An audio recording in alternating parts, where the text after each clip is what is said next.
Yes, there we go. Unmute. Thanks, Sarah, for letting us know that I was muted.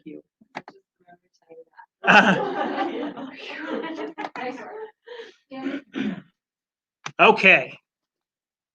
All right. So, so now that everybody out there can hear us, we won't repeat it though. They're just missed out. They should have been here. No.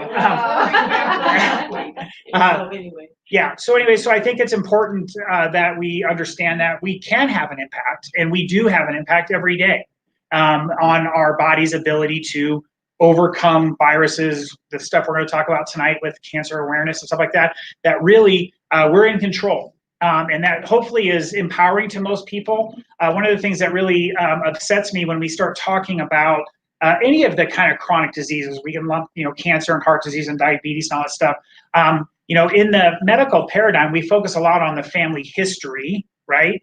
And it's like, well, if your dad, and I'm not saying that there can be no genetic predisposition for things, although when we learn about epigenetics tonight, we're going to learn that there is a lot of questions around that.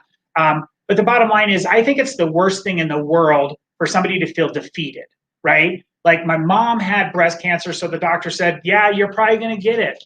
And when people hear that, then what's the incentive for them to live a good life and to try to do things to overcome it?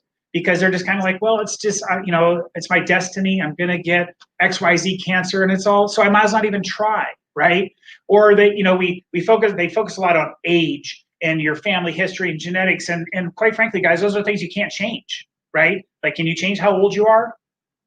No. I mean, sometimes in this new world, we can identify as a 14-year-old or something like that. But sorry, that was politically incorrect probably. But the bottom line is that, we can't change these things. So don't focus on them. What you should be focusing on are the things that you can change, right? That makes more sense, right? If I know that eating a greasy processed cheeseburger from some unknown restaurant that probably a lot of people eat at versus eating a fresh salad or whatever, like I'm probably gonna have different outcomes in my health if I keep choosing one versus the other, right? And so we have that power and we have that choice, and that should be hopefully encouraging to people, no matter what their challenge is health-wise. They know that they have the power inside of them and the power of choice to make a difference, okay? So let's jump into cancer. So what is cancer?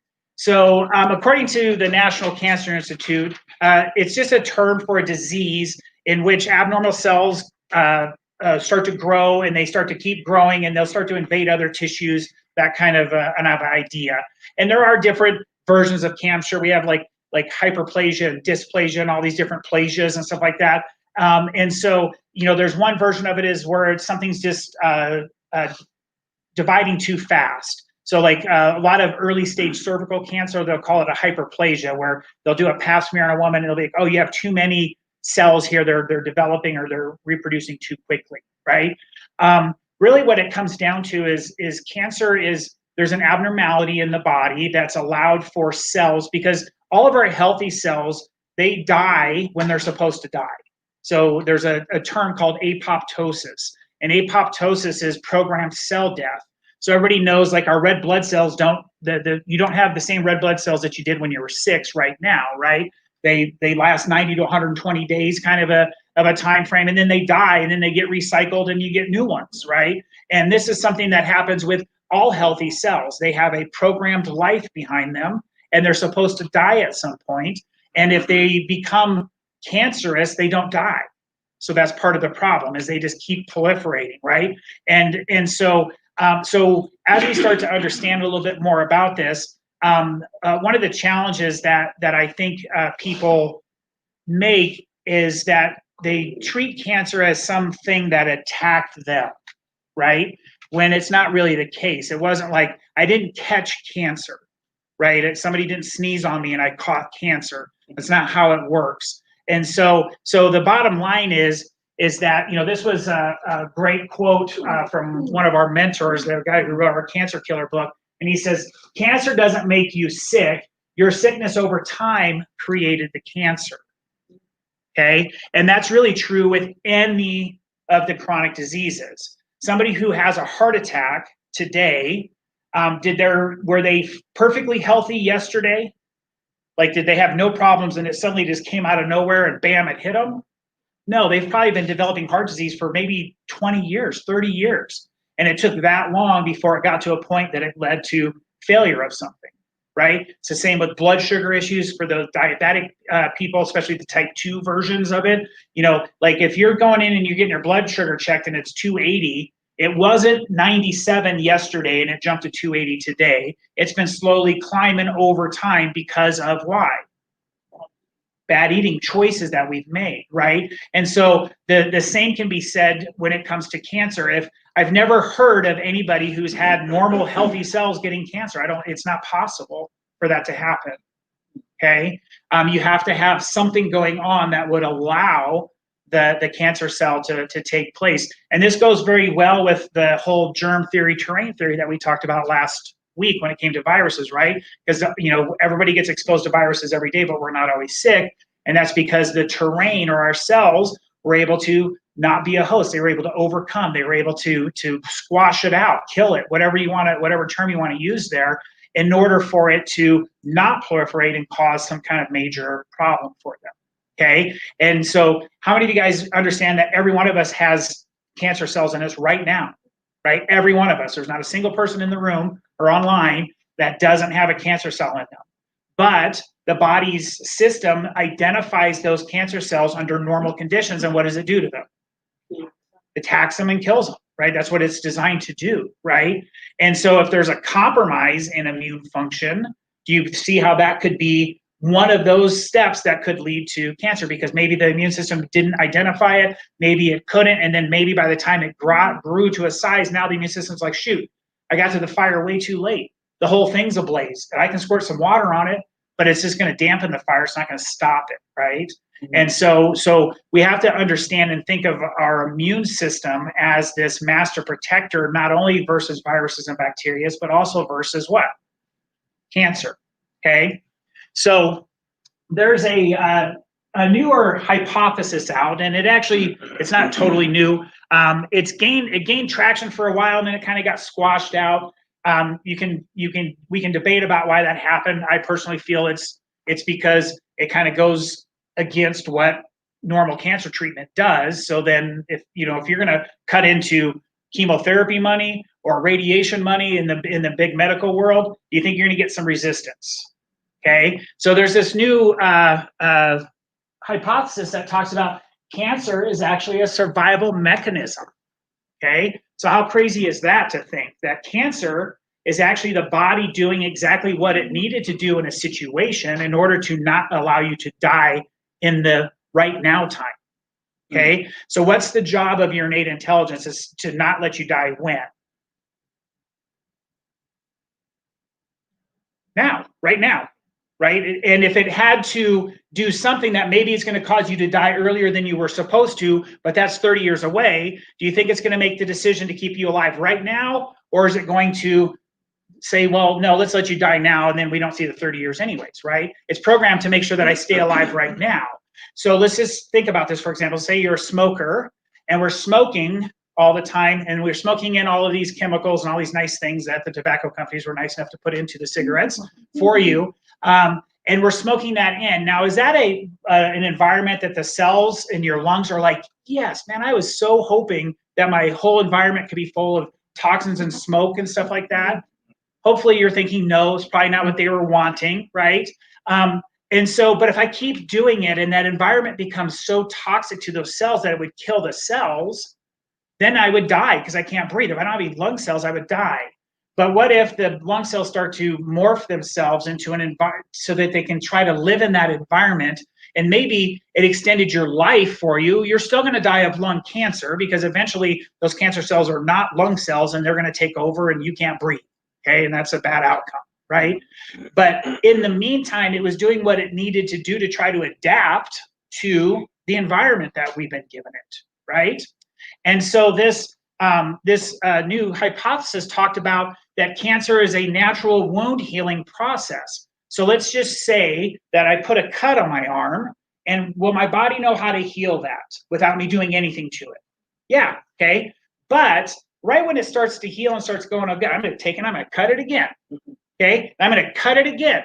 and I'm going to cut it, and I just keep cutting it, keep interfering with the healing process. Now that will grow and eventually, but it's going to form a huge keloid scar, like this huge nasty scar, because every time it starts to get through its process, I'm damaging and resetting the process, right? And so do you feel like that could, so let's say my environment's really toxic in my cells, and the body is trying to heal, but we keep bringing these toxins as we keep bringing all this stuff in, and every time it tries to get the upper hand, it's getting cut down again. So then the cell finally says, listen, I become sick. I'm in this horrible environment. It's all, we're going to talk about it in a second, but acidic and low oxygen and all this stuff. And then it has to change and adapt to start to live in that environment. And now we got cancer cells. Once they've changed like that, now they're not going to die when they're supposed to. Apoptosis doesn't happen. They start to replicate and grow and grow and grow, and then it eventually can get into our lymph system and our blood system, and it can move all around our body, and now we have metastatic cancer. Okay, so the bottom line is this theory, and what it even said it in the article when I read the whole article. It even talked about the fact that there's resistance here, and it's primarily because the treatment for cancer right now is cut, poison, burn. Right, cut it out, chemo it, or radiate it. And that may shrink or change the cells, the cancer cells that are there, but is it addressing the underlying cause that caused it, right? And so unfortunately, a lot of people that beat cancer the first time, what happens? Comes back, right? And it's because if I didn't change the environment, then what are the chances that, it's going to come back? Because I didn't fix the cause of the problem. Okay. Now, I wish it was super easy to fix the cause of the problem, but it's not. We got to do a lot of things to help the body, support the body properly so that it could overcome those things and hopefully have a different outcome in the long run. Does that make sense? Mm-hmm. So physiology of the cancer cell, we've talked a little bit about that already. And I have a slide coming up that's going to dive into that and show you the differences. But I want to talk about the epigenetics for a second. So we touched on this earlier, but epigenetics, you guys remember what that was? Okay, so genetics are your genetic code. So it's who makes you who you are. And then when dad and mom get together and they make little babies, they get a genetic code from mom and dad that mix together, and they have their genetic code. So for years, for a long time, there was thought that genes are genes. And some of them are. Like if you had blue eyes, I don't think you're suddenly going to turn into brown eyes, right? Like your genes are for blue eyes or whatever.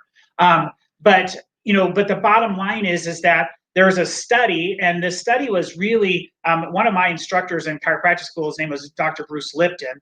He's a PhD guy. And if you guys want to really get into some really cool healing stuff, he's got a couple different books out there. If you just Google Bruce Lipton, but he has one called The Biology of Belief.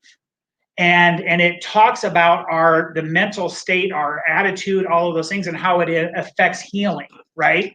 And he's got a whole bunch of other ones that talks about, he's actually the one that pioneered that concept that the cell wall is actually the intelligence of the cell. It's not the nucleus. How many of you guys remember taking biology in high school and they said the nucleus is the command center, it controls all function, the nucleus.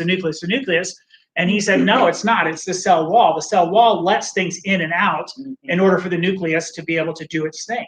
And when a cell wall is all inflamed and it's all nasty and the cell builds toxicity, then that's what negatively affects things and starts causing mutations in genes and all that kind of stuff.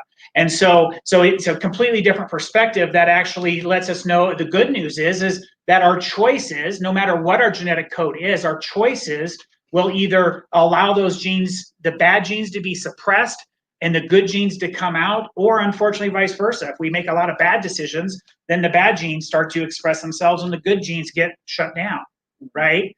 And so again, should be empowering for you because it allows you to be who's in control. You are, right? I'm in control. But the hard part about it is then that means who has to take responsibility for their health? You do. Okay, and people don't like that, especially in the United States. We don't like to take responsibility for anything, right? We want somebody else to deal with it. I don't want to, the fact that I've eaten McDonald's cheeseburgers and Taco Bell tacos my whole life, that has nothing to do with my diabetes and heart disease. I had a genetic predisposition for it, and that's why I got it. Because then I don't have to feel bad about all my bad choices, right? but we know it's not true. And the study of epigenetics is becoming so well developed that they're saying, listen, you're in control of all these things, okay? And so our choices, our decisions are going to impact this way more than anything that's been pre-programmed into us. As a matter of fact, within that, can't remember if it was Bruce Lipton, but I think it was either him or one of his counterparts, they actually took the nucleus out of a cancer cell and put it into a healthy cell to see what would, took the healthy nucleus out, put that in there. Now, if the nucleus was the master control center and it was creating all the problems, if I took a cancerous nucleus and I put it in a healthy cell, what should happen to that cell? It should morph into cancer. And guess what? It didn't. The nucleus got changed by the environment that the cell was in. Okay? So again, powerful things out there that state that who's in control. You are. Okay? You can either create a healthy environment for my cells, or I can create a sick, toxic, run-down environment for my cells. And then whenever the outcome, I just have to accept it and just say, hey, I knew better, but I just chose wrong choices all the time, and now I'm in trouble, right? So that looked like a question, Bill. Well, I can control environmental stuff like nutrients I consume, food choices I choose. Sure. But with Bruce Lipton, what if I'm understanding him correctly, he's talking part of it is mental. It is, absolutely. So both of those together. Right. Yeah. Okay. Yeah. You'll really like Bruce Lipton if you get a couple of his books, Bill. Because I know how your mind works, and you'll go crazy with it. But because it's really powerful stuff, and it's all very well researched and documented and stuff like that. So okay, so we talk about the physiology of the different cells. So we have all these different things. So cancer cells, their shapes are usually irregular, whereas the normal cell will have a regular continuity shape to it. Nucleus is larger and darker. It's proportionate size. Growth is out of control. Remember, no apoptosis is going to happen. Maturation, it's immature, so it will divide quickly. Okay, it doesn't have to grow up to be a big adult cell before it starts to do that. Communication does not communicate with other cells. Okay, but in a healthy cell, they're constantly communicating with each other to try to help each other out. Right, there's a constant communication happening. Invisible to immune cells. So cancer cells, that's one of the problems that starts to happen, right? They start to hide themselves from the immune system. You have tumor angiogenesis, which angiogenesis is the growth of blood vessels. So they've done studies like they did a study on healthy women, and they studied, and they found that up to 40% of women have breast cancer, but they don't have breast cancer. So like they have some cancer cells, but it never turns into anything, and it won't turn into anything unless a blood supply starts to feed into that. Then it can grow, okay? And that's what tumor angiogenesis is. So tumors, once they get to a certain size, they will release chemicals that will force the body to start giving blood to it so that it can grow, okay? Without that, and there's foods that you can eat that you can look up anti-angiogenic foods, and it's all the things that you should be eating, like cauliflower and broccoli and all of those things, okay? Oxygen does not like or require oxygen. Cancer cells cannot thrive in an oxygenated environment. That's why hyperbaric chambers is a treatment in the natural world for cancers, because you're forcing oxygenation in the body. Wow. Okay. Glucose loves and craves glucose. Okay. Sugar feeds cancer. If you've talked to anybody who's had significant cancer growth in their body, they crave sugar like crazy. And it's not their healthy cells that are craving it. It's the cancer cells saying, give me more sugar, give me more sugar. And how do we know that cancer cells love sugar? Well, when you go get the PET scans, they give a radioactive sugar to you before you get the scan. And then they scan your body, and whatever lights up is where the cancer is, because they know the cancer is going to metabolize that sugar tenfold compared to regular cells. Okay? Does that mean cancer requires sugar? It does. Yeah. So you can starve it by eliminating your sugar. But Yeah. other parts of your body, for your brain function, so you can't technically have no sugar. Well, you technically can't, because your body will make what it needs for the brain or whatever, but the brain also can very easily switch to ketones and live on ketones. But yes, so love and sugar, the energy efficiency, very low, 5% energy efficient, okay? And that's because when you go from aerobic to anaerobic cell, you go from making, I think it's 32 or 36 ATPs per molecule of glucose down to 2, okay? So it's very inefficient. It's going to be in an acidic environment primarily, and again, the nutrient preference is glucose.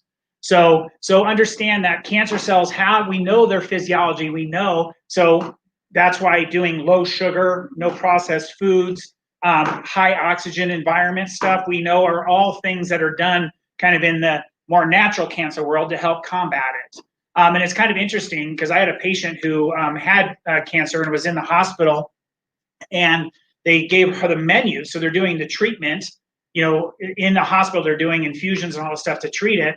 And they give her the menu, and it's like, white rolls with mashed potatoes and, a brownie dessert, and then like, packaged turkey or, meat or whatever. And so she asked the doctor, she says, well, like, doesn't all this stuff feed cancer? And he says that none of that stuff matters when you're on chemo, because chemo is so powerful that it doesn't matter what you eat. And I find that hard to believe, first and foremost. But secondly, even if it was true, like the cancer so powerful, the chemo so powerful, I still think it would be the best idea for me to support everything that my body was going through rather than working against what my body was trying to do, right? Does that make sense? And so it's not true that these things don't have an impact on my outcomes. High oxygenation in the cellular tissue and the fluids and stuff around it. So, for example, people that are sedentary, they have lower oxygen levels. So that's why exercise is such an important part of helping our body. And so, even in the environments when we had all the smoke going on, and you see those warnings that come out and say people that are compromised, please don't go outside.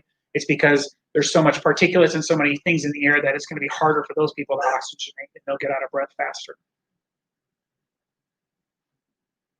Okay, so ultimately what it comes down to is cancer is a long-term result of an immune response that was unsuccessful. Because even if they're growing in us and they're there, it's our job of our immune system to identify them and try to kill them. And that's why we want to help support that.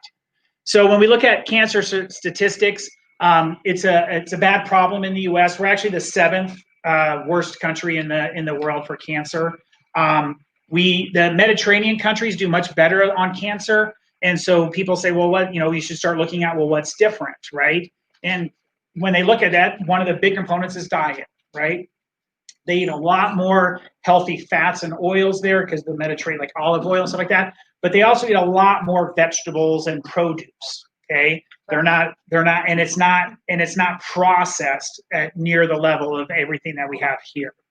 Okay, so there's a huge difference in the quality of the food as well as the choices that they're making.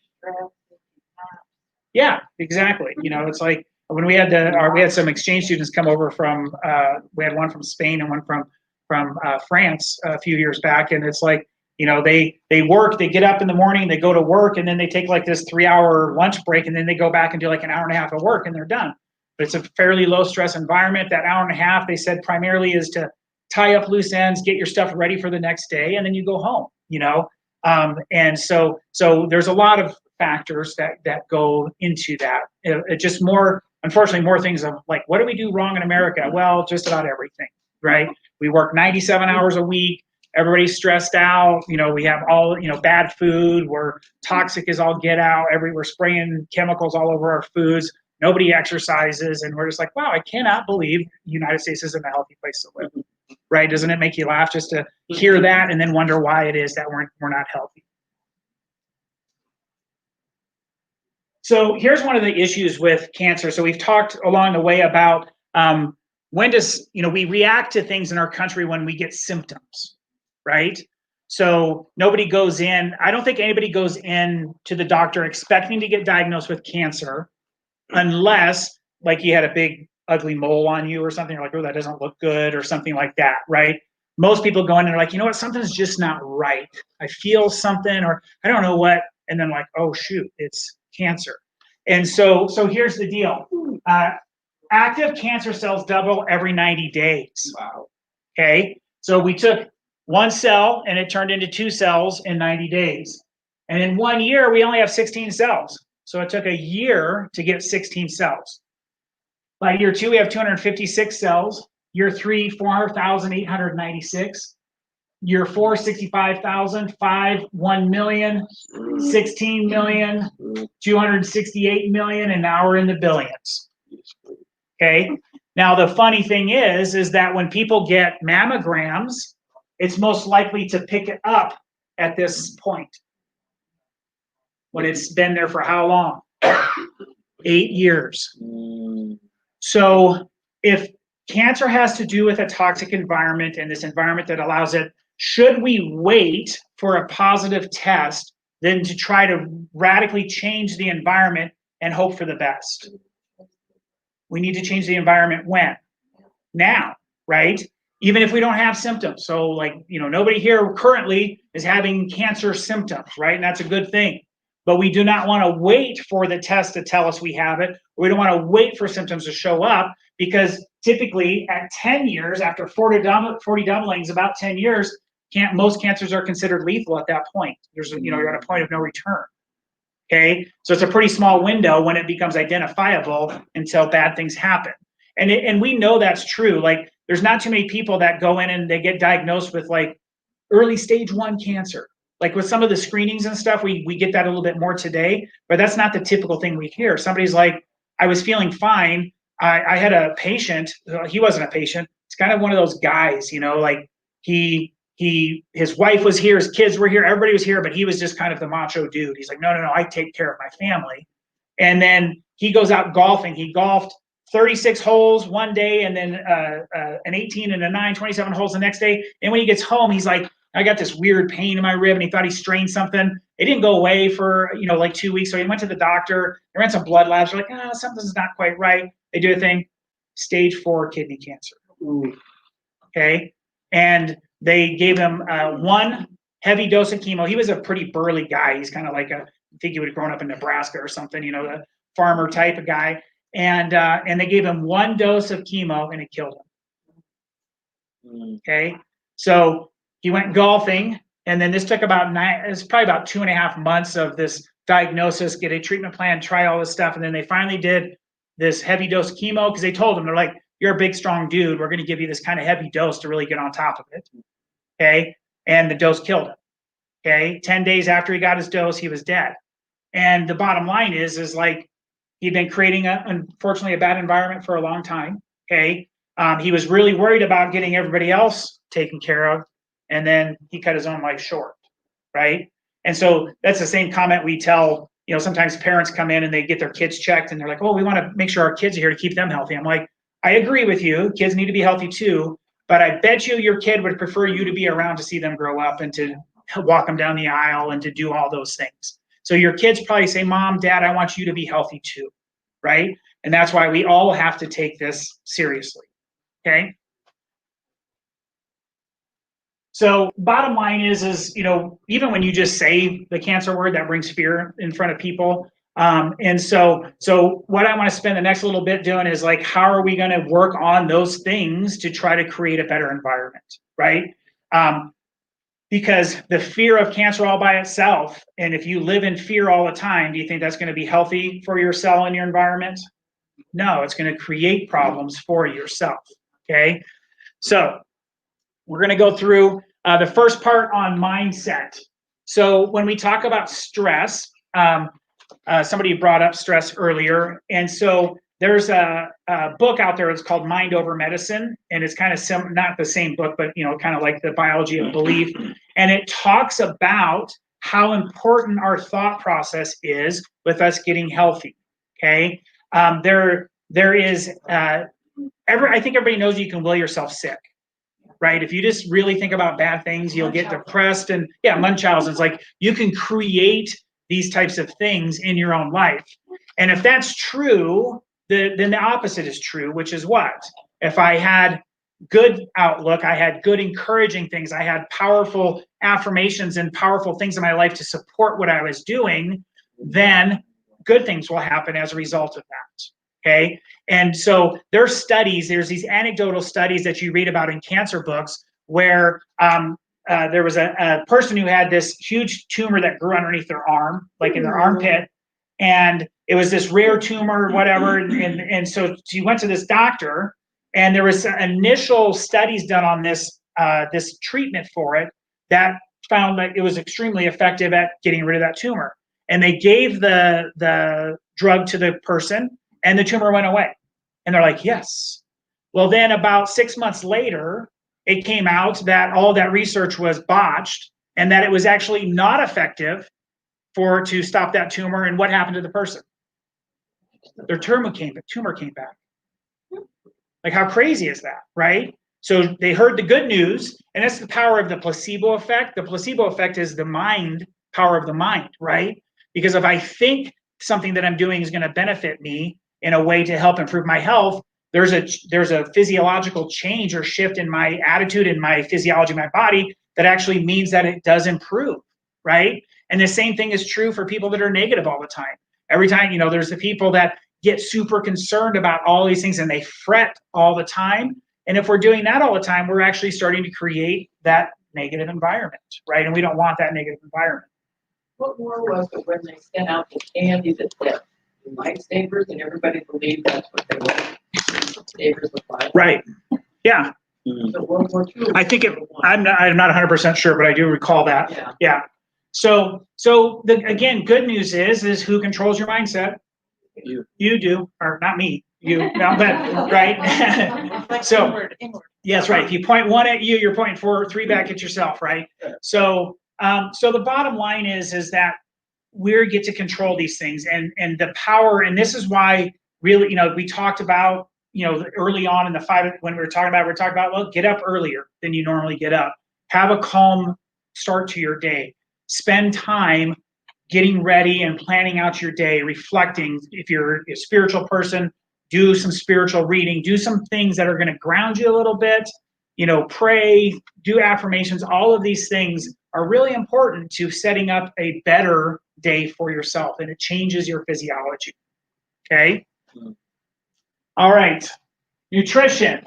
So we're going to focus, because we're kind of doing little bits and pieces in each one of these. We're going to focus on damaged fats versus good fats and why this is so important. We all know that back in the 60s and 70s, the sugar industry paid money to blame heart disease on fat, even though they knew that it was being caused by all the processed sugars that we're eating. So when we hit the 70s, what was the big revolution? It was the don't eat red meat, don't eat butter, go to margarine. There was all these things that we were going to change and reverse heart disease. And what happened to heart disease? Yeah, it went way up, right?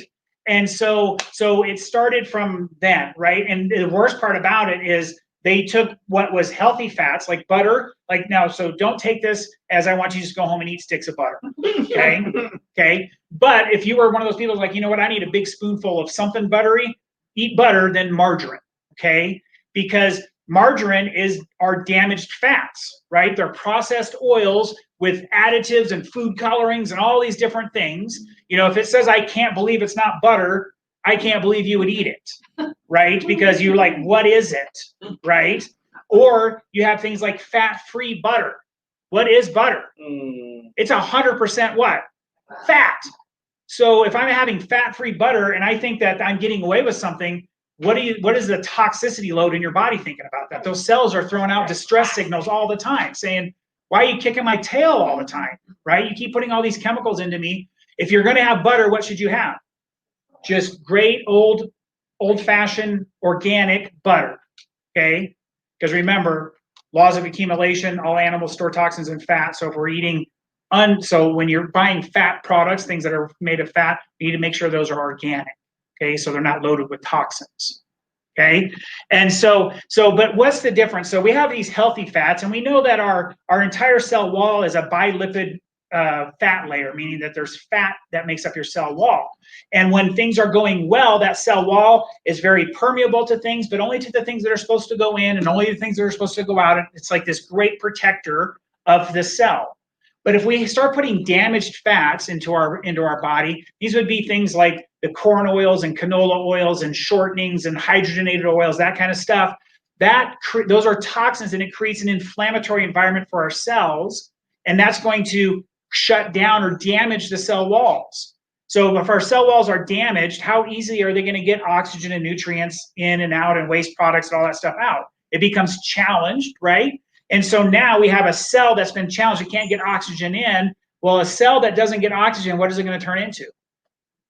Cancer, because cancer is a fermentation process for energy, right? You can look, I think it was 1921, there was a doctor, Dr. Otto Warburg. He actually showed the importance of oxygen. He took cells, he oxygen deprived them, and they turned into cancer cells. And then when he returned the oxygen to the cell, it reverted back into a healthy cell.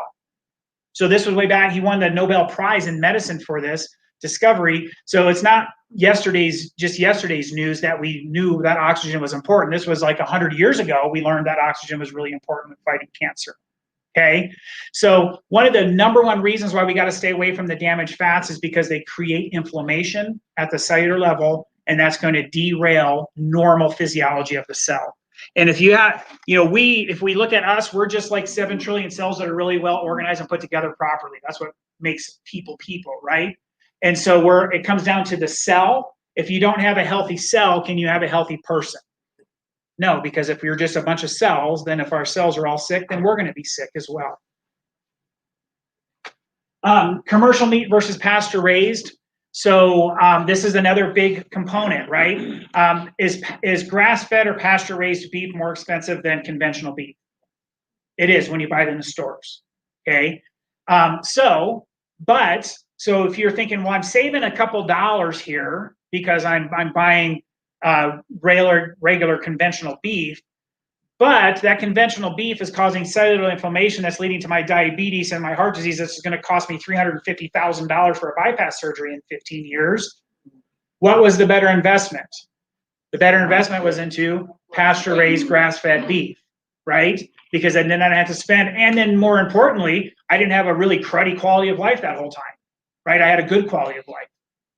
And so when we make a lot of choices in our life on what we spend our money on, and we talked again, I think it was week 1, that every time we buy something, we're voting for it, right? So if you're buying Fruity Pebbles, then you're voting for General Mills to keep making Fruity Pebbles, right? And that's just a processed high fructose corn syrup with a bunch of dyes, rice cereal, right? There's no nutrient value in it at all.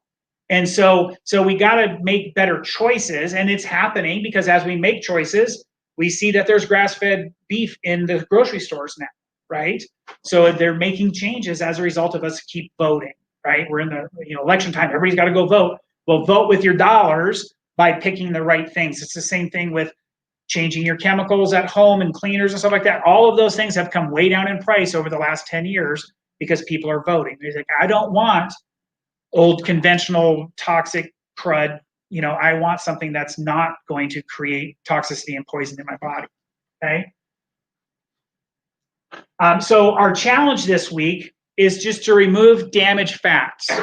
So anything that you can think of that you have that's at home. So think of any of the vegetable-based oil things. So like corn oil, safflower oil, all of those types of oils, okay? We want to get rid of them, okay? We want to switch to using like avocado oil or coconut oil or olive oil. If you use olive oil, what can you not do to it?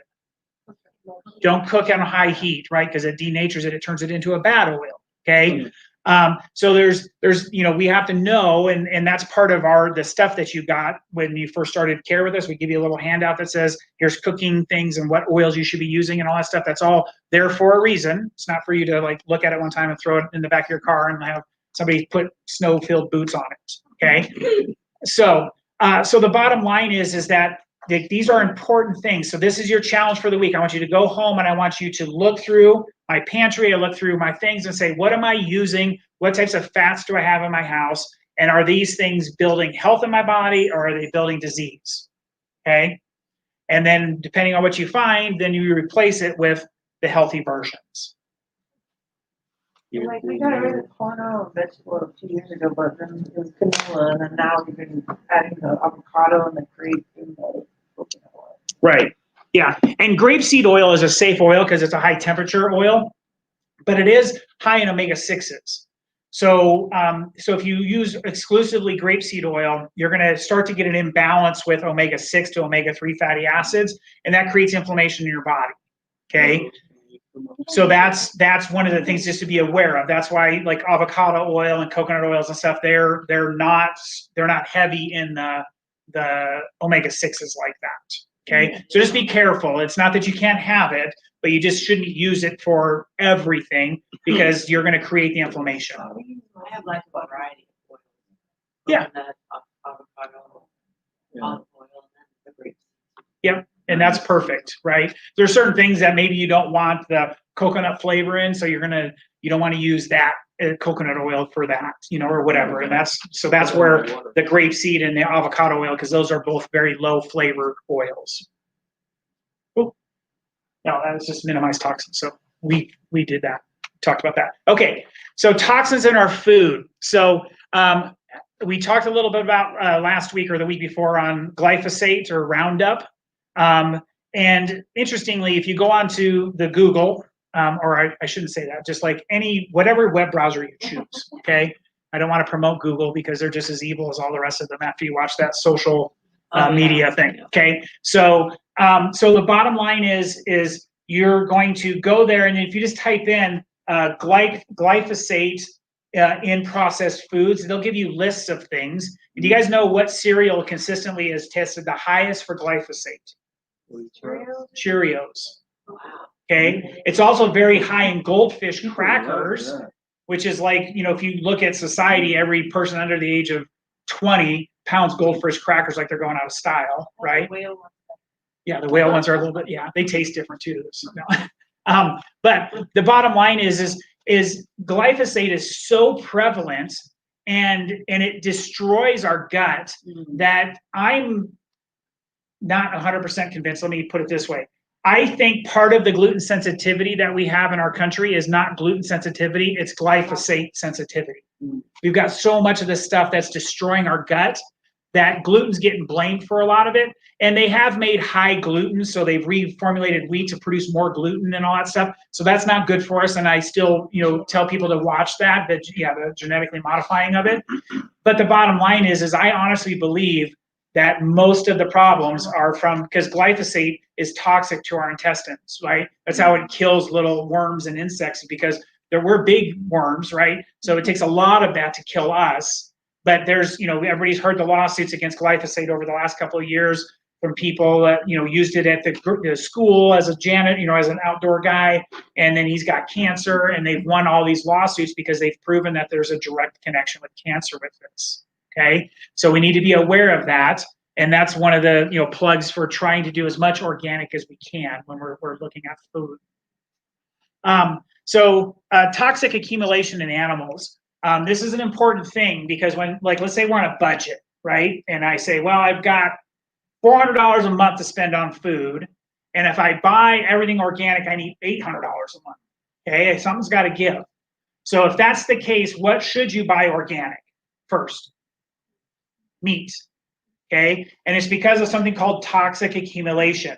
So in order for a cow to make a pound of beef, it's got to eat some ungodly amount of grass and corn and sugar and all that kind of stuff in order to make that. So all of those toxins that it ate and all that stuff gets concentrated into its meat, right? And it's the same thing with fish. Larger fish are more likely to have mercury problems than small fish. So if you wanted, people say, well, I need to eat more fish. The best fish to eat would be sardines and herring and these little tiny guys, because they don't have the ability, because what normally happens is you have a sardine, and the sardine gets eaten by a little bit bigger fish, and then another fish comes along and eats that fish. And then by the time we get to like tuna and these things, they're eating some pretty big fish that have eaten 15 fish before them. And so now we get a toxic accumulation of mercury in them. Okay, so just trying to make sure that we're doing the right stuff. A lot of the tuna companies, like when you buy the tuna, they are testing the tuna for mercury levels and stuff like that now. And again, I would always err on the side of buying a higher quality tuna than, I don't want to put names out there, but like Bumblebee or those ones, like the ones that are mass processed. Okay. So shrimp probably don't have a lot of mercury in them, but shrimp are not just because they're bottom feeders and they don't have a very good detox system in themselves. So they actually they can kind of be most of those shellfishy type things, which are really tasty, especially in a lot of butter. But a lot of those things are kind of have higher toxic things with them. Yeah, because it gets into the meat or the flesh of the animal. I don't know, I was in Texas and they had that oil spill. They were like, don't eat the shrimp from the bowl. Right. Oil. Yep. All right. So we're going to talk about oxygen and exercise, but what we're going to focus on is something called epoc today. So epoc is what's used to be called the afterburn of exercise. So we have this graph here that kind of shows our classic cardio. Let's say we just go do an hour on the treadmill at some fast walk or slow jog or something like that. When we finish with the exercise, that little graph there shows like how quickly the effects of that exercise, go away, or how quickly the body recovers. Okay. Now, when we do the 12-minute HIIT training, so like our Max T3 stuff that we teach and we talk about here, we exercise for 12 minutes. Depending on what resource you read, I've read about 15 different versions. I think I've come to the conclusion that about 14 hours on average, your metabolism and your body is going through this recovery phase of bringing oxygen back in, replacing the oxygen debt, keeping, moving lactic acid out, all of those things, and it increases your metabolism for, on average, some studies say up to 30 hours, but what I've read is most people say it's probably about an average of 14 hours, okay? Now that 14 hours isn't a guarantee, because if you're doing HIIT training, but you're barely getting your heart rate above 3, you're probably not going to have this big oxygen debt and recovery thing. So anything that you're doing when it comes into that higher intensity thing, you just have to make sure that whatever you're doing, you're working hard enough to get your heart rate up. And you should be out of breath when you're done. And that's different for everybody. And the other good news for people, so some people say, well, I'm not as in good a shape and I can't do this quite yet. They actually have shown that the epoc thing is better for like somebody who's really fit, even if they're doing the surge training, is going to have less epoc because their body recovers much faster because of their fitness level. So somebody who's not as fit will have a longer epoc or better thing, right? And so they've shown, again, studies vary a little bit, but up to 200 calories, additional calories will be burnt over that 14 hours, and you didn't have to do anything for it, okay? And so there's a lot of advantages to that, including the oxygenation of the cell. Is any of that reflected by like a pulse oximeter measurement? I've never looked into it, and I would assume that your pulse ox would recover pretty quick. So I don't think that you could measure that way, because you're talking more about the deep pulse rate or the oxygen level in your blood. Right. So it's more of the cellular oxygen that I think that you're, and that's so that doesn't necessarily correlate directly with the blood. Right. I think the blood will recover much faster because it has to. The blood, if it loses oxygen, becomes acidic, and then it could cause all kinds of turmoil. So like your pH of your blood never changes. It's buffered constantly to keep it at a certain level, because if it goes 1 point this way or 1 point that way, it could be death. So it's your body's very, very controlled over certain things like that. Susan? So if you're doing like the 12-minute thing, let me go to the gym. If you do the 12-minute thing, but then you go ahead and you do some weight training and stuff as well. Is that going to be? It's okay. It's good. Yeah, it's okay. And you can actually do weight training in this environment. Okay. So do a 30-second on 30. So pick a weight that, if I'm going to do curls, I'm going to pick a weight that I could do for 30 seconds, but by 25 to 30 seconds, I am working. My muscles are burning. Put it down for 30 seconds, pick it up and do it again. So you can do weight training with it. It doesn't have to be cardio only. Like some people think that like I got to do running or the elliptical and surge, those things. And it's not true. They actually have found that epoc with weightlifting can actually be longer than if you were doing just cardio. So it's okay to do, but what if you want to do both? I mean, is it better to just do the 12-minute thing and do it every day, or is it? I guess I just right. There's really no best answer, only in that, like everybody's physiology is so different and it depends on your fitness level and there's so many other factors. And do you do recovery things, active recovery things, or do you just go work out and then just do nothing, bless you, do nothing after that or whatever? So there's a lot of factors that play in that, but I would just tell you that you could do both. You could go there and you could do your weightlifting, or maybe you're doing your weightlifting one day doing that, and then you're just going to go do some cardio, regular stuff, and then the next day maybe I'm going to do my cardio version of that, and I'm just going to lift slower and heavier or something like that, and not, tax my system at all. So there's a lot of different variations that you can do. Okay. Does there need to be a target heart rate zone that you need to get into? Yeah, most of the research shows around 75%, like 65 and above will get you into that zone. So 65% over your rest rate? 65% of your maximum. So you do 220 minus your age and then times it by 0.65. And you want to kind of be between 0.65 and 0.85 in that zone somewhere for your heart rate. And that's the other thing is like, somebody who's really fit may have to do, 30 burpees before they get their heart rate into that zone. Somebody who's not very fit could do 2 burpees and already have their heart rate in that zone. Okay, so that's a big difference in that too. All right, so I think we all know the nervous system controls everything, but I want to talk specifically about something here. So within the nervous system, we have the sympathetic and parasympathetic systems, okay? Does anybody know the difference between them? When you control one, the other is on autopilot. No, this is this is the autonomic. These are the two separations of autonomic, so. Okay, so your sympathetic nervous system is your fight or flight nervous system, okay? So if we released a bear out of that back room right now, everybody would have a fight or flight response, right? Your eyes are gonna get big, your pupils are gonna dilate. When you're in a dangerous zone, do you guys realize that your visual acuity is never better than when your life is threatened? Because you gotta know what's going on, right? And so there was that video, I don't know if you guys saw that video of that like bobcat thing that was chasing that guy in Utah. And he's running backwards, he's got his phone, he's recording the whole thing. I'm like, dude, maybe he had a GoPro and he wasn't holding something, but I was just like drop the phone, like we gotta, do something.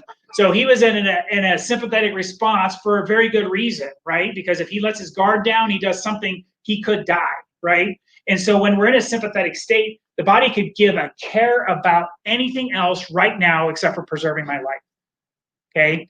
It's not, that's why sometimes when people get a huge emotional thing that comes on, let's say you were at home and rest and then all of a sudden the house next to you exploded or something crazy like that happened, like people vomit when they get terrible news or something like that. It can cause a vomiting reaction. And that's because if they just eaten and they were digesting food, the body's like, screw that, we don't need to worry about this. Get rid of it so we can focus on whatever we got to focus on next, right?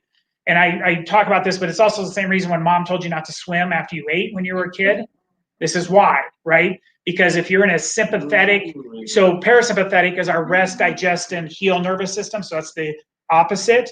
And so if I eat food and I'm not in a dangerous environment, my body will shunt blood into my internal organs because it's like, hey, there's food in there. We need to digest this, process it, get it into the body, assimilate it. And so then you have less blood in your extremities because you don't need it there. So if you go swimming and I'm exercising too much, I could get what? A cramp. And then you can't swim and you drown, right? Yeah. So mom probably didn't understand sympathetic, parasympathetic to the full extent. She just knew it was true and told you can't swim for 30 minutes after you eat, right? And so the bottom line is we need to have a balance between these two, right? And so when you wake up in the morning, if your alarm goes off, okay, immediately the sympathetic system starts to come alive, right? Because it has to, right? First of all, I got to shut my alarm off, okay? And then from that through most of the day, you're probably going to be fairly sympathetic if you're working, right? Because you got to be there. I got to do things. I'm probably going to get somebody's dumped 3 more projects on my desk and I didn't have time to do the last 2 they gave me. And so we start to get some stress. And this is that thing, like there's some people that they say that I'm a gamer, man. When the pressure's on, I come through. Well, that's their sympathetic system doing it for them, right? Working overdrive. Now, we also know that when somebody's all stressed out all the time, you say, hey, dude, you got to take a chill or you're going to have what? Heart attack, right? because they've actually proven that that has more to do with it than any plaque in your arteries, right? A lot of people have heart attacks. They don't even have blocked arteries. It's like 44, can't remember the percent. It's either 44 or 54% of the people don't even have blockage of their arteries, but they have heart attacks, right? Which means it's a stress response more than it is anything to do with cholesterol, okay? And so we have this balance that's supposed to be there. And throughout the day, this is why the getting up early in the morning helps you, right? Because everybody's going to encounter things that were unexpected in a day. Maybe not every day, but there's things that are going to come up. You're going to get a flat tire on the way to work. You're going to, you know, something's going to happen. Little Jamie calls you and you got to go pick him up from school. And I wasn't planning on that. So if I've had time to plan my day, then when something unexpected comes along, I have the ability to overcome it. And I have the ability to say, hey, not a big deal. I'm going to move this around and do this because I knew what my day entailed. But if I'm the person who's leaving late, we talked about this last week, and I'm driving really fast down the road and I'm flying the bird to everybody that's going the speed limit because I'm late, and then I get to work and my boss looks at me and he's like, oh, late again, right? And now I'm like, crud, am I going to get fired? And so who's got a lot of stress in their life, right? And stress isn't good for us because stress releases cortisol. What does cortisol do to your immune system? Weakens it dramatically, okay?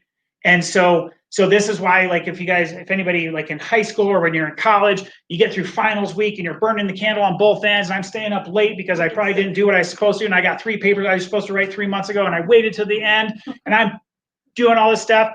Finals are over. What happens the next week? What does that happen to everybody? Everybody's sick.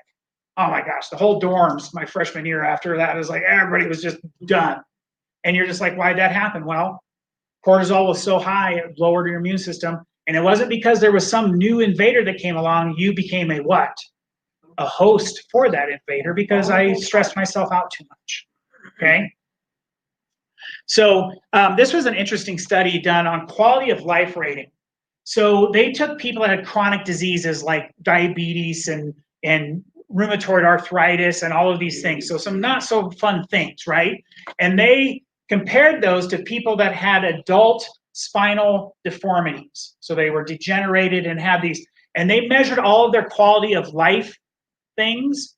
And the people with ASD, which is not autism spectrum disorder, it's adult spinal deformity in this case, okay? Those people rated their quality of life dramatically worse than people with horrible chronic diseases, okay? And so how important is it to maintain proper structure for our body, right? Very important, okay? And so as we're the last bit we're going to talk about are some things that we can do and some things that can help us balance hormones, deal with stress. So how many of you guys have heard of curcumin or turmeric? Okay, everybody, most people have. If you're not, you probably don't read like current stuff, right?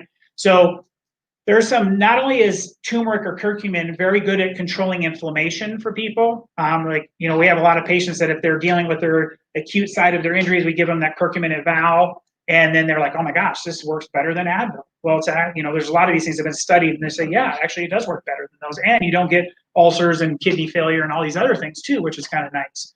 But curcumin in general, actually research has shown that it actually has anti-cancer properties to it. Okay, so this is something that if you are like Indian food, it's the spice that's in Indian food. So eat more of that. That would be fine. But also understand that for most people, they're not going to get enough of it that way. And that's why it comes in the supplement forms. Okay, so our next one is called DIM. And people call it DIM because the real word is that 14-syllable word above behind me. Yeah. And so this is a product that is very crucial in helping to control hormone balance in people. And so it has been shown to help like hormone sensitive cancers in particular do better. Okay. But so how you get it normally is through all of the cruciferous vegetables and stuff like that. So a lot of things that unfortunately a lot of people don't like to eat. And they actually they showed that I think you have to eat 2 pounds of broccoli to get like the recommended dose of DIM, you know, a day. Yeah. So yeah, that's a lot of broccoli. Okay. So again, you can do that. And I always say getting your nutrients through food is always what? The best, right? But if we can't get it through the food, then that's where using a DIM supplement can be beneficial.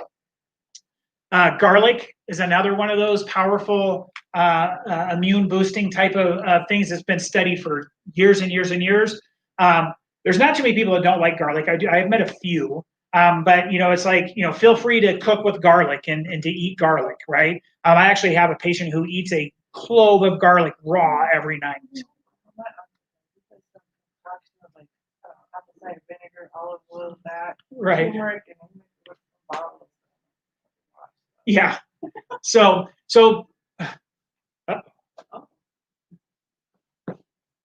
hold on a second. Oh, PowerPoint decided to restart itself. Well, thank you very much. All right. Sorry about this. We're almost done. Dim for garlic. Okay, slideshow from current slide. And we're back. All right. So garlic has been again shown to help reduce the risk of certain kinds of cancers. There's a component in garlic that's called allicin. That's the active ingredient or the thing that's really good for us. And again, you get it pretty plentifully through garlic. Some people don't like garlic, they won't do that. They do have garlic supplements, okay? Getting it from garlic oil is also a way to kind of get it a little bit more concentrated, okay? So what form do you consume? We eat a lot of garlic. It just like I cook with it a lot and I eat a lot of it, but I also have garlic supplement that I take. And I don't take it all the time, but I take it if I feel like my garlic levels have been lower than normal because I haven't eaten much of it or whatever. And or if I'm feeling like I'm running myself down a little bit, then I'll do more immune support because I know that I've made bad decisions on not sleeping enough or stress or whatever it is. So to me, it's getting people to switch into that mindset. When you know you're not doing something right, don't pretend that you're doing it right and just let the wheels come off the bus. Change, do something to make up for it. And that's what I do with my different immune supplements and stuff that I take. If I feel again that I'm getting run down, I'm doing too much, then I'm going to just take a little bit of more vitamin C and some more D or Thymex or one of these different things just to kind of make sure that my body has what it needs because I know that I haven't been treating it as good as I should have. Thymex is an immune booster. Yeah, it stimulates your thymus gland, which is your immune gland. The next one is probiotics. So this is really good stuff. Again, we've talked a little bit about gut health and the importance of all that stuff over the last couple of weeks. Again, best way to get this is to eat fermented foods. Okay, how many of you guys like sauerkraut? Yeah, how many people as a kid like sauerkraut? Yeah, like there's always a couple that have always liked it, but like I remember gagging sauerkraut down when I was a kid, and then now I'm like, oh my gosh, this is so good. What was my problem, right? That has never happened for liver though. So like I gagged liver down when I was a kid, and that would still gag me bad. But Jim, did you have a question? Nope. It's just gonna say my mother gave us hot dogs on sauerkraut. Yes, well, that's what we usually had brats because I'm from Wisconsin. So you have brats and sauerkraut, that kind of stuff. Liver. Yeah, my mom was nice to us though. When we had liver, she made like this huge pot of mashed potatoes, and so I know I did. I put this big old glop of mashed potatoes, put a little piece of liver in there, and just swallow it. So I didn't even have to chew it. Here. Yeah. So once a month. Yeah. Always cooks liver once a month. Yeah. And my dad, of course, he's like, oh, liver and onions. I'm like, what is wrong with you?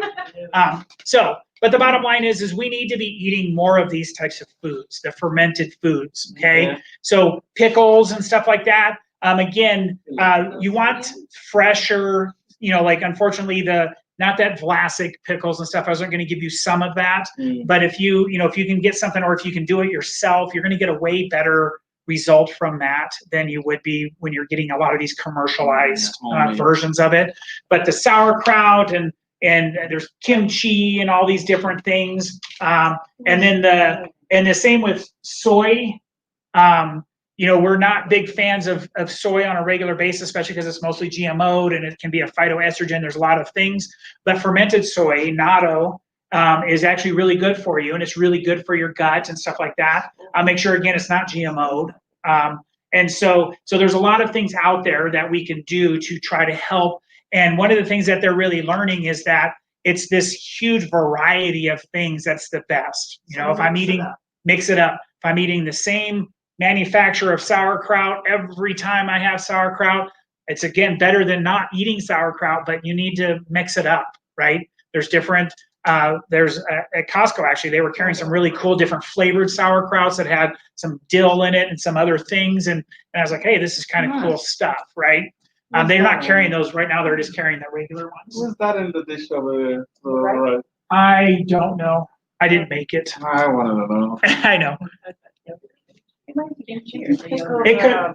No, he was talking about this. He only said it because it looked like something that he would cook. What is That it? looks like kimchi. Really? Kimchi. Yeah. And the other one is beets. Yeah. Yeah, I know that's beets. I just didn't know what. And then they you got are. like kefir or kefir, depending on if you're Do we from be France or. careful of the yeah. sodium though? Because I mean, a lot of stuff that has a lot of Mm. salt. Good question. It's not, sodium is not evil like it's made out to believe in the medical system. Again, I'm not telling you to go home and just like dump salt in your mouth, but understand that when we're using like the pink Himalayan salts and stuff like that, there's so many minerals and stuff that are in that are really good for us that it, you know, you're not going to usually get into excess, and most people aren't going to eat enough of it on a regular basis anyways that they would ever get into trouble with it. Yeah, yeah. I think it's table salt that is really. And table salt is what really ruined a lot Yeah, of they got things. refined. Himalayan salt is healthier. Yeah, because think about it, it's, you know, it's made, you know, like the refined salts are Yeah. made, and then Yeah, there's they're no other really- nutrients in them except for they're sodium really- and chloride. Yeah. So When I was growing up, the salt used to be much more coarser than it is on the refined thing. yeah, it's not So fine. natural. So here's just a thing. So if you know that you're not good at one of those things that we covered, there's supplement options for you. Okay. Again, these are here for you because just know that you're not doing yourself any good if you're pretending it's not happening, right? Like, oh no, I think I do a really good job of eating all of my normal, you know, broccoli and cauliflower and all that kind of stuff, and you're just lying to yourself, right? So then, you know, it's okay to get DEM, or we also have broccoli. You know, we have different green food supplements and stuff like that that can get those into your body elsewhere. All right. So next week, we're going to do a really deep dive into nervous system function. And this one's going to be really good. I think there's going to be a lot to learn for everybody, even more than what we've already spoke to you about with it. So anybody have any questions before we break? In the catalog, there was a product, a water pitcher that oxygenates your water. And they try to say, you know, experience the health benefits of oxygenated water. I've never seen that anywhere else except in this catalog. Right. So There's not a lot, because there's like the whole pH water thing was this big craze for a while. You want to drink alkaline water and all this kind of stuff. And I'm not saying that there isn't some benefits to those, but it's not the save-all of the world like they try to present it to you. I'll have to look into that, because the one thing that I recall on that was that when it happens, like it dissipates out very quickly. So it doesn't, you know, it's like if you made a picture of it and you put it in your fridge, like it's not going to be hyperoxygenated when you go back tomorrow and drink some of it. So, but I'll have to check for you specifically, Jim, because I don't want to give you wrong Didn't information. we study, I think it's in, what was it, Iceland, where they were talking about the bottled water is bad for you because it's actually stripping the minerals away, as opposed to getting it fresh from the spring and because they've taken it out. Right. So, you know, and so you're talking of more like the Aquafinas and the ones that are reverse osmosis waters or distilled waters and stuff like that. Now, the benefit to those is that they've at least taken all the potential chemicals and crap out of them because there's nothing in it. So that water is really kind of dead water. It's literally just H2O. Okay. Spring water is going to be better because it has the minerals, it has the bioactivity of it. So like, you know, if you're buying water, if you're going to Costco and you're buying water and you see that the Arrowhead is $4 and the other one, the Kirkland brand, is, you know, $1.99, there's a reason why Kirkland is just like sink water that's run through a filter, whereas that other one's spring water. Okay. So there's a little bit more viability to it. And as long as you know that whatever source it's coming from isn't loaded with a bunch of pollutants, and you can go onto the water websites like Deep Rock and those, and you can actually, they do water quality tests and show you what's in their water and stuff like that. So, Okay. All right. So this week for your handouts, guys, for your homework, we have a questionnaire that you're going to fill out. And so you'll be dealing with your teams on that. That talks about your overall health and some of the lifestyle changes that you're doing and things that you can work and focus on.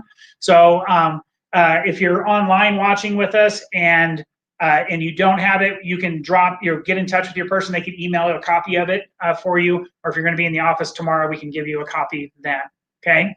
So, all right, guys, we're good to go. Have a great night.